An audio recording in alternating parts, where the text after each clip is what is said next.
ประสานอยู่ใจกลางสุภาคู่สาลิกาบินผ่านเหมือนอายและน้องประสานบินตานพายุลมปีแผ่มนน้อยติดห้อยตัวอายทุกวันแผ่มนของขวัญคืนนั้นหับจากนาลีความหมายสู่อายทหารเฮ็ดหน้าที่เพื่อปกป้องปัตตภีให้ลาวเฮานี้ได้อยู่เย็นแสนแท้แผ่มนนี้ยังมีความหมายเตือนใจอยู่ดงดอนใดสวยใจบ่ลืมคำแพงสู่อายหมายปองของแผ่มนขอบแดงประคองดวงใจคำแพงโอบเปลี่ยนแปลงหักน้องวิไลแผ่มนน้อย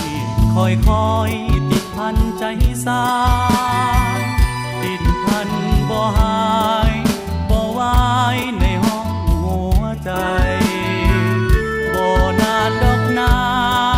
จะมาถึงกลับมาหาน้องขวัญใจจริงใจมันหมายนวลนา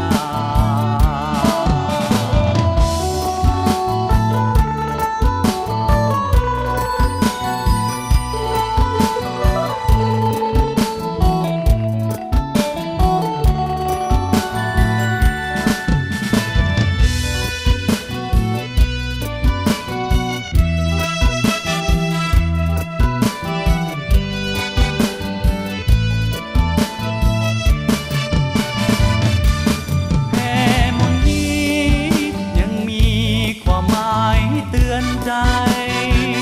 อยู่ดงดอนใดสวยใจ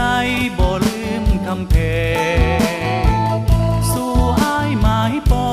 งเจ้าของแผ่มนขอบแดงประคองดวงใจคำแพงโอบเปลี่ยนแปลงหักน้องวิไลแผ่มนน้อยคอยติดพันใจสายติดพันบ่หายบ่วายในห้องหัวใจบ่นานดอกนาจะมาถึงถิ่นวิไลกลับมาหาน้องขวัญใจจริงใจมันหมาย